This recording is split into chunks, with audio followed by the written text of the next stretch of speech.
Hello বন্ধুরা, welcome back to my channel in this blog. So বন্ধুরা, কেমন আছো? নিশ্চয়ই খুব ভালো আছো, আমিও খুব ভালো আছি। তো ভিডিওটা আজকে একটা নতুন ভিডিও নিয়ে এসেছি, পাবদা মাছের রেসিপি। তোমরা ভিডিওটা সম্পূর্ণ দেখো, দেখতে পেলেই বুঝতে পারবে। তো ভিডিওটা আমি কেন ফার্স্টে বলে দিচ্ছি, কিছু ভয়েস রেকর্ড দিতে হচ্ছে, কারণ আমি অনেক কিছু এখানে স্কিপ করে গেছি, ভুলে গেছি ভিডিও দিতে। তো ফার্স্টে মাছ ভেজে নিয়েছি, আর যে বললাম না ভিডিওটা বলতে ভুলে গেছি, যার জন্য ভয়েস রেকর্ড। ফার্স্টে যে আমি কড়াইয়ের উপকরণগুলো দিয়েছি সেটা একটা ভিডিও করেছিলাম, সেটা ডিলিট হয়ে গেছে, তো আমি ওই জন্য ভয়েসে বলে দিচ্ছি। তেল গরম করে নিয়েছিলাম, তেলের মধ্যে কালো জিরে আর শুকনো লঙ্কা তেজপাতা ফোড়ন দিয়েছিলাম, দিয়ে ভালো করে নেড়ে চেড়ে নিয়েছিলাম। তারপরে এই পেঁয়াজ কুচিগুলোকে দিয়ে দিয়েছিলাম, দিয়ে পেঁয়াজটা বেশ ভালো করে নাড়াচাড়া করছিলাম, হালকা লালচে লালচে হয়ে এসছে। তারপরেই আমি আদা বাটা দিয়েছি। আদা বাটাটা কিন্তু 2 চামচ, তোমরা তোমাদের পরিমাণ মতো দেবে। আমি কিন্তু এখানে আদা বাটা 2 চামচের মতো দিয়েছি। তারপরে ভালো করে একটু নেড়ে চেড়ে নিয়েছি। একটু ভালো করে না নাড়লে না একটা কাঁচা গন্ধ থাকে, তো যে কোনো জিনিসই ভালো করে ভাজা ভাজা করতে হবে।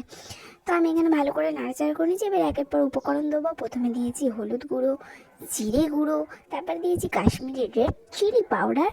তারপরে আমি এখানে শুকনো লঙ্কার গুঁড়ো আর নুন নিয়েছি। শুকনো লঙ্কার গুঁড়োটা কেন আমি এইটুকুনি নিয়েছি, প্রথমত আমি ওখানে ফোড়নের সময় আমি কাঁচা লঙ্কা শুকনো লঙ্কা তারপর টমেটো বাটা দিয়েছি। কাঁচা লঙ্কা শুকনো লঙ্কা দিয়েছিলাম বলে সেই জন্য আমি গুঁড়ো লঙ্কাটা কম নিয়েছি, এখানে টমেটো বাটাও দিয়ে দিয়েছি। দিয়ে ভালো করে নাড়াচাড়া করে নিলাম। এবার এই সমস্ত উপকরণটা ভালো করে কিন্তু কষিয়ে নিতে হবে। তুমি যত সুন্দর করে কষবে, যতক্ষণ না মশলা দিয়ে তেল ছেড়ে আসবে, ততক্ষণ কিন্তু কষে যেতে হবে। আর খেয়াল রাখতে হবে যাতে তরকারিটা পুড়ে না যায় কষাটা। তো সেই অনুযায়ী ভালো করে তোমাদের কষিয়ে নিতে হবে। তো দেখো আমি এখানে কষিয়ে নিচ্ছি। এই দেখো আমার সাইড দিয়ে তেল ছেড়ে এসছে।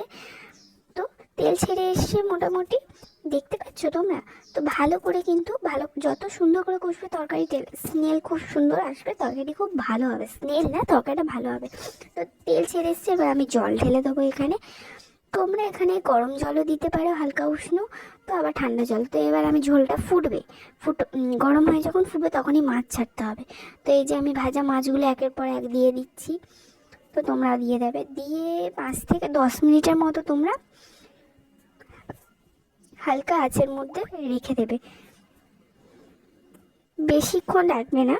তো বসে যাবে। আর জলটা, আর এখানে রান্না একদম রেডি। দেখতে পাচ্ছ কত সুন্দর কালার এসছে। তোমরা কিন্তু ঘরে অবশ্যই ট্রাই করো। আর এটি কিন্তু খুব গরম ভাতের সঙ্গে কিন্তু অবশ্যই খেয়েও, খুব ভালো লাগবে। তো বন্ধুরা, আজকে এতটুকুনি। তোমাদের ভিডিওটা যদি ভালো লেগে থাকে অবশ্যই একটা like comment share and subscribe করে দিও, যাতে পরবর্তী কোনো ভিডিও যদি আমি আপলোড করি তোমাদের ফোনে তাড়াতাড়ি নোটিফিকেশন চলে যায়। তো বন্ধুরা, টাটা, ভালো থেকো, গুড বাই।